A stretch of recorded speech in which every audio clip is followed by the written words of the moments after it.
Ich kann es nicht mehr hören. AfD-Parteiverbot. Weil meine Quellen sagen mir, wenn das durchgezogen wird in diesem Lande, haben wir sofort eine 50-prozentige Strafsteuer auf alle Exporte aller deutschen Unternehmen in den USA. Auch unsere Hidden Champions, auch unsere weltmarktführenden kleinen und mittleren Unternehmen. Erstmal guten Tag.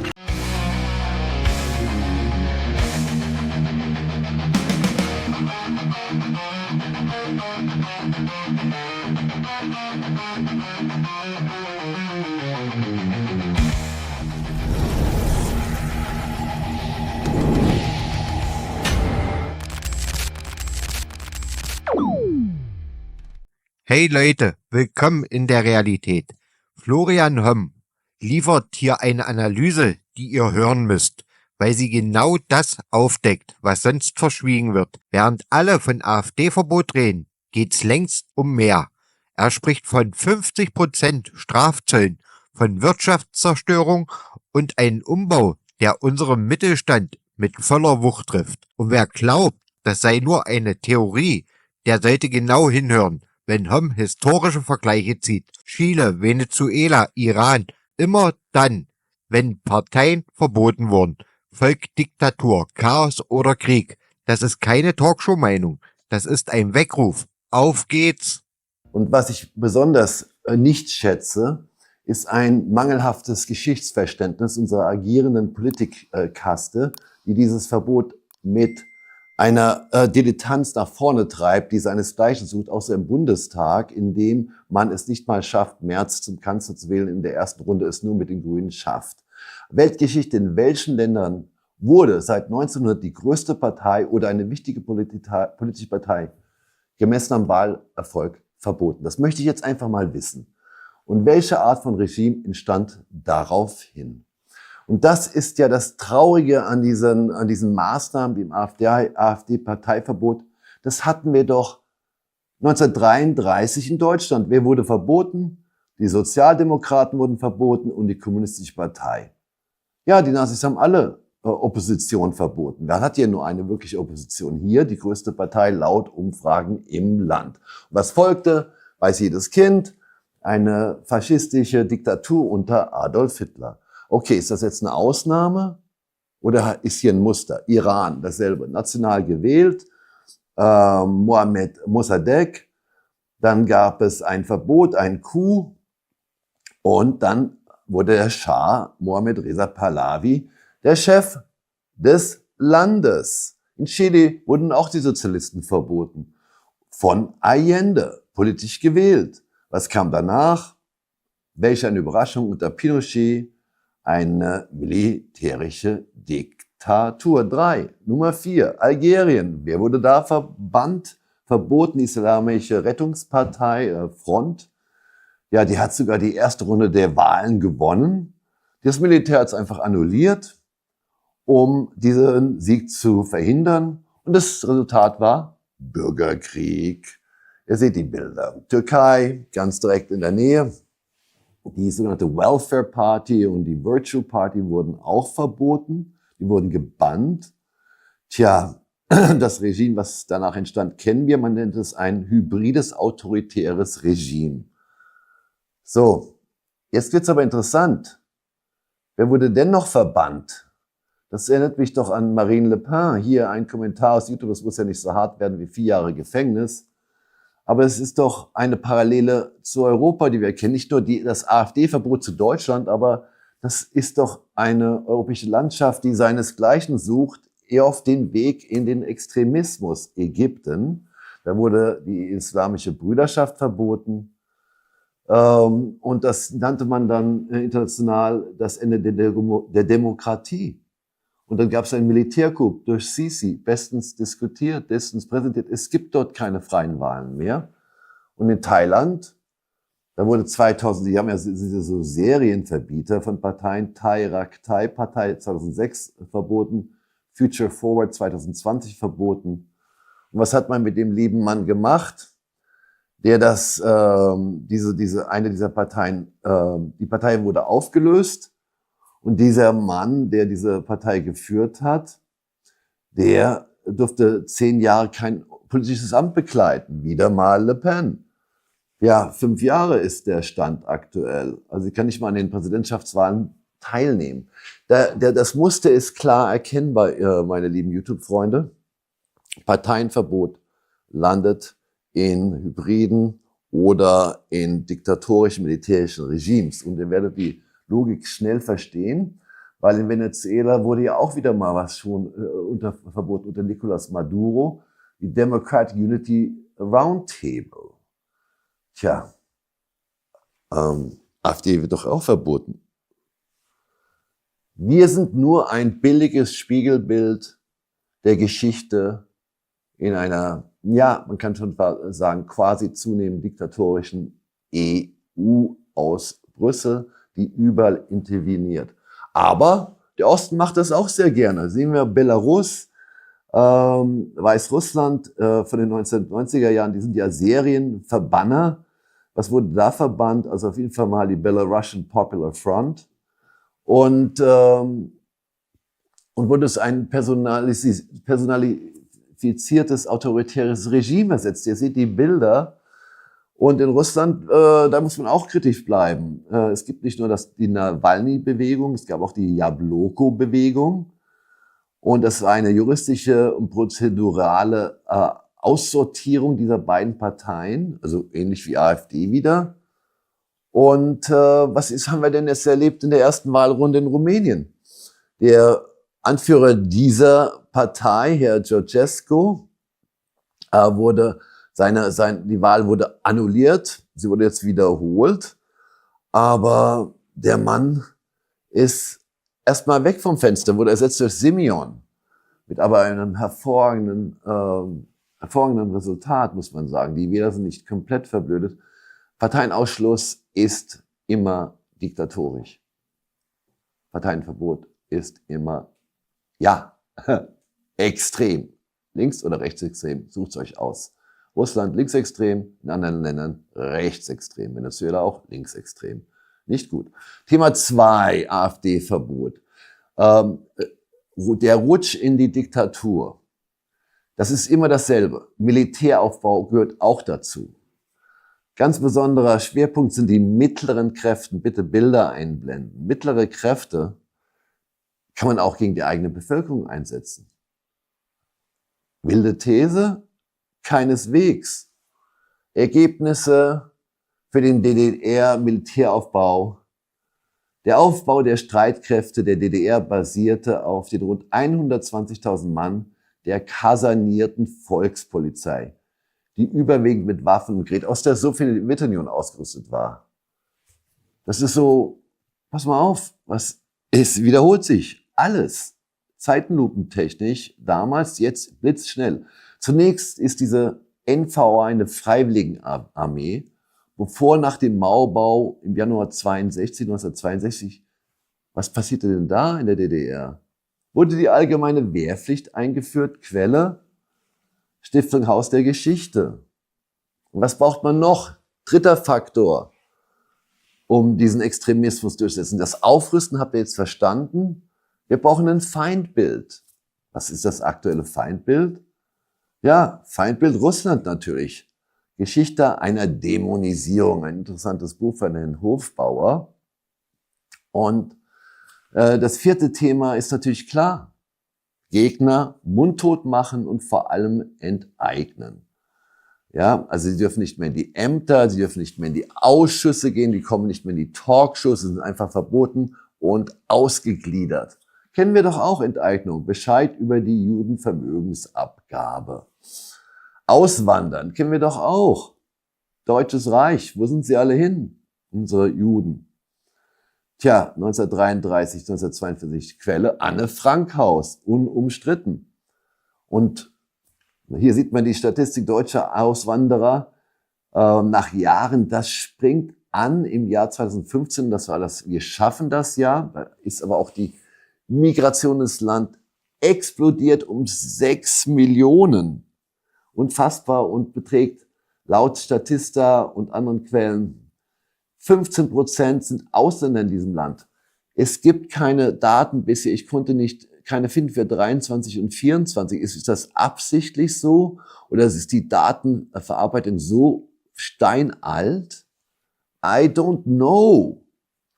Was haben wir heute wieder? Wegzugsbesteuerung nochmals verschärft. Ja, hochgeladen Ende 24. Und jeden Monat scheint es krasser zu werden. Und was gehört doch dazu? Die Personalien gehören dazu, zum Verbot. ChatGPT-Search, wer ist der größte Kriegstreiber in Deutschland? Friedrich Merz. Wer ist der größte Kriegstreiber in der SPD? Boris Pistorius, vielleicht unser nächster Kanzler, wenn Merz es nicht durchhält. Und wer sind die größten Kriegstreiber in Europa? ChatGPT, Macron, im westlichen Europa wohlgemerkt, und Starmer UK. Was haben alle drei Länder gemeinsam? Frankreich, Deutschland und England. In Europa sind sie mit Abstand die größten Loser wirtschaftlich. Und doch die volle Ironie, also hier dieses Foto, stoppt die deutschen Kriegstreiber. Ich glaube, das ist Pistorius in dem Bild. Und dann Verfassungsschutz, sächsische AfD ist gesichert. Rechtsextrem. AfD. AfD-Zuhörer. AfD-Zuhörer mit Hirn. Hört mir bitte zu. Ihr seid gesichert rechtsextrem. Was bedeutet das? Reicht Klage gegen Hochstufung ein? Bla bla bla bla bla bla bla.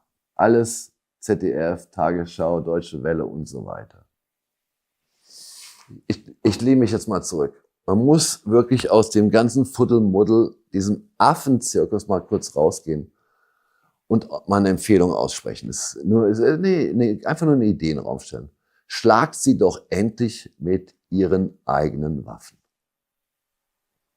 Ihr habt einen Nenner, der mit über 50% in der Bevölkerung ankommt. Das ist Frieden und Freiheit und Unabhängigkeit. Von Russland, auch in den USA. Das kommt an. Und jetzt ist es doch nicht so schwer, über den Schatten zu springen, zu sagen, Vielfalt und Integration der Integrationswilligen. So die Arme aufmachen. Weil ihr habt die Grundlage. LGBTQ. Die Paterin von Alice Weidel, geboren in Sri Lanka. Schönes Foto. Und darunter Eva Braun mit Adolf Hitler plus Schäferhund. Ey, das ist nicht wirklich rechtsextrem und arisch, okay? Immigranten. Anna Nguyen kommt aus Vietnam, ist vor den Kommunisten geflohen.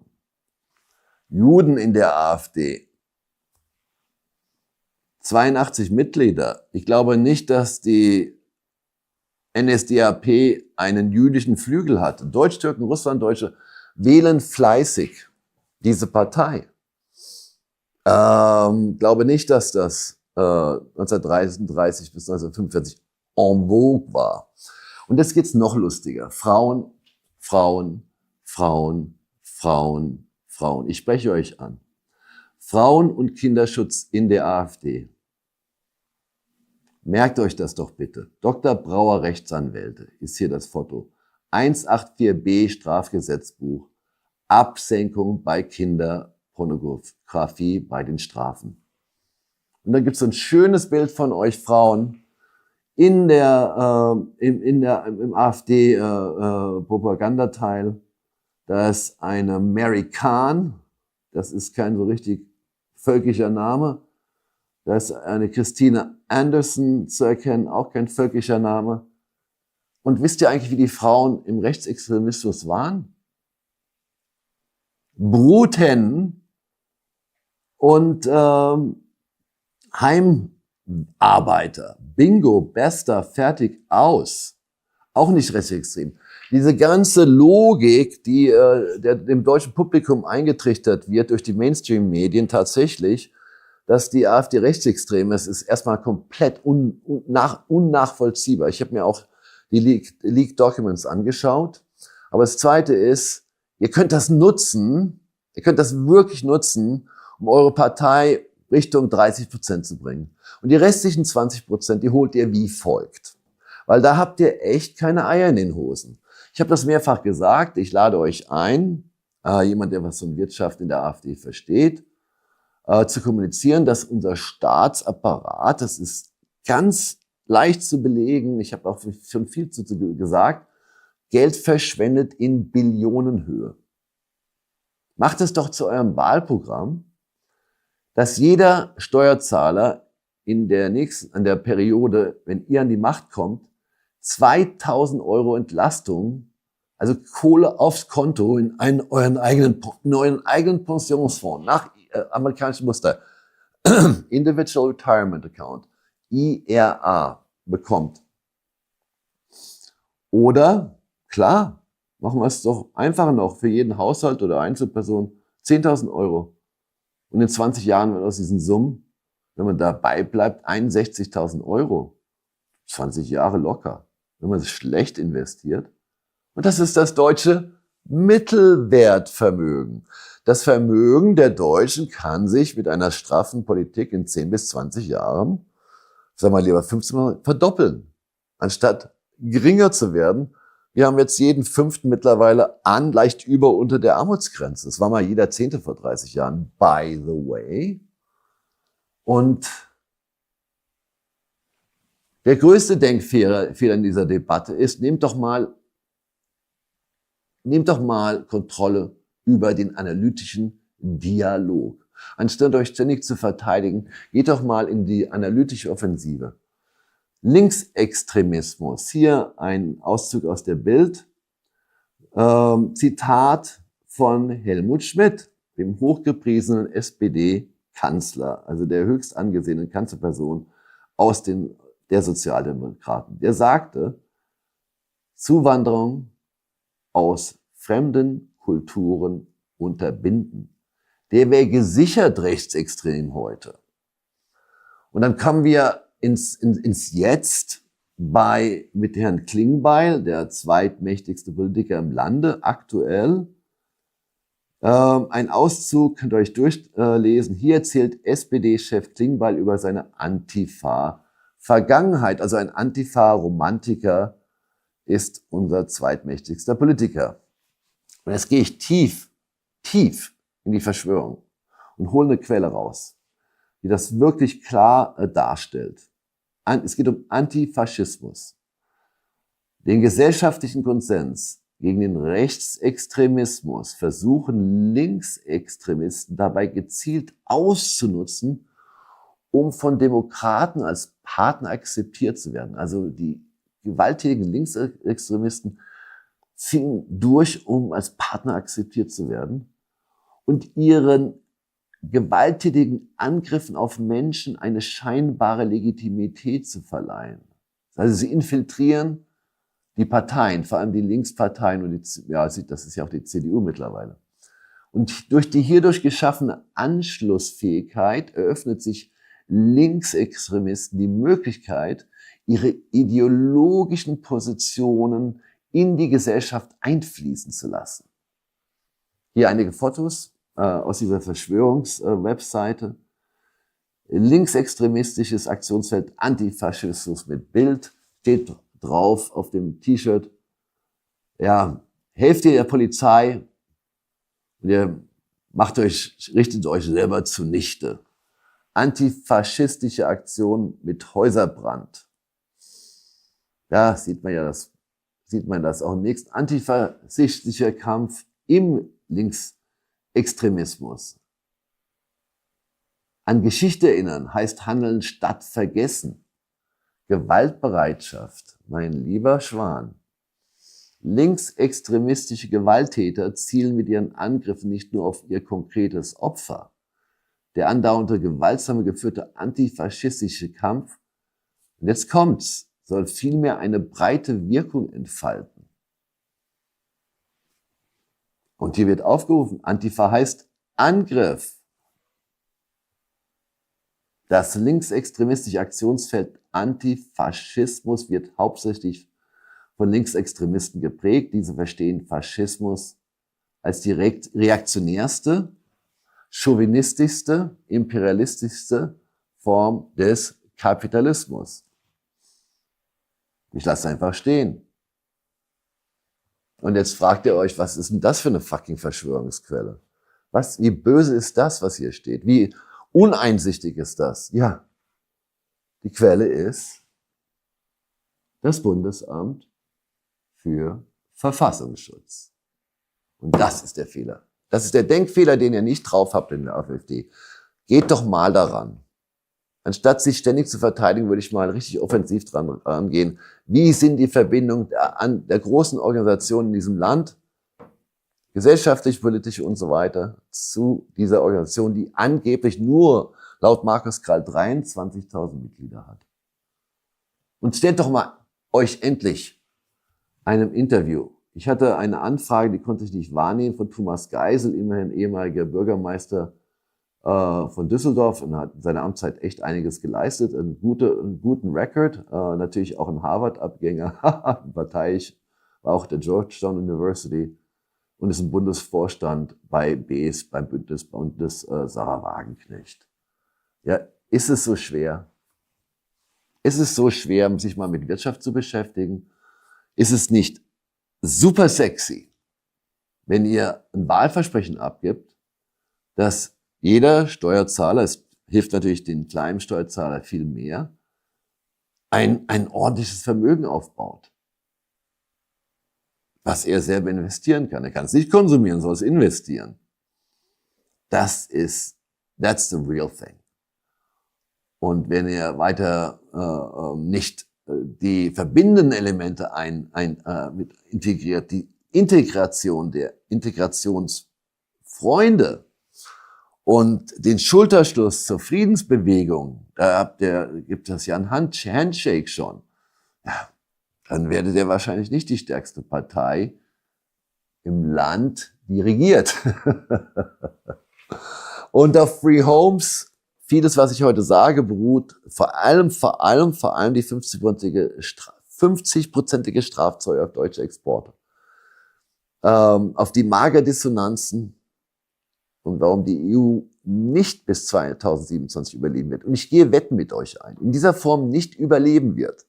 Das sind wirkliche Geheimdienstinformationen. Das sind KI-Modelle, mit denen wir arbeiten. Das gibt es nur auf Free Homes, weil ich möchte weiterhin noch etwas sagen auf diesem Kanal.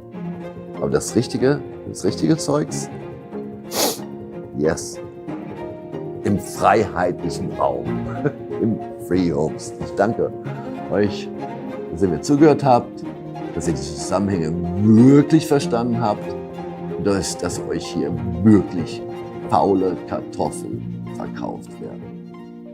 Florian Hömm spricht es aus. Wenn die AfD verboten wird, geht's nicht nur um eine Partei. Dann geht es um das letzte bisschen Demokratie, was wir noch haben. 50% Strafzölle auf deutsche Exporte in die USA. Man kann das abtun oder man kann aufhorchen. Denn genau solche wirtschaftlichen Reaktionen gab es in der Geschichte immer wieder, wenn westliche Demokratien angefangen haben, unliebsame Opposition mundtot zu machen. Hömm sagt, was viele Wirtschaftsleute nur hinter vorgehaltener Hand sagen. Ein Verbot der AfD ist ein Risiko für unser Land. Nicht, weil man sie lieben muss, sondern weil es ein Frontalangriff auf die Meinungsfreiheit ist. Und er zieht Parallelen, die wehtun. Iran, Türkei, Venezuela, Chile. Immer da, wo Parteien verboten wurden, folgte kein Frieden, sondern Unfreiheit, Repression und am Ende Chaos. Wenn das, was Hömm hier anspricht, auch nur zur Hälfte stimmt, dann stehen wir am Anfang eines Weges, den wir verdammt nochmal nicht gehen dürfen. Und wo ist der Aufschrei der Medien? Wo ist der Wirtschaftslüge der CDU? Still, feige, schweigen. Wer glaubt, das alles sei weit hergeholt, der hat die letzten Jahre wohl verpennt. Denn was wie eine schrille Warnung klingt, wird mit jedem Tag realer und gefährlicher. Was Florian Hömm hier sagt, kann man nicht einfach weglächeln. Es ist unbequem, aber es ist notwendig. Ein Verbot der AfD wäre nicht nur ein politisches Desaster, sondern ein wirtschaftlicher Selbstmord mit Ansage. Und genau deshalb müssen solche Stimmen gehört werden, auch wenn sie nicht in den Regierungslinien liegen. Wenn du findest, dass solche Analysen mehr Aufmerksamkeit brauchen, dann zeig das mit einem Like. Abonnier den Kanal und schreib deine Meinung in die Kommentare. Und wenn du ein Zeichen setzen willst, YouTube bietet jetzt auch den Button Super Thanks an. Für alle, die echten Klartext unterstützen wollen. Denn wenn andere schweigen, darfst du nicht still bleiben. Bis zum nächsten Mal.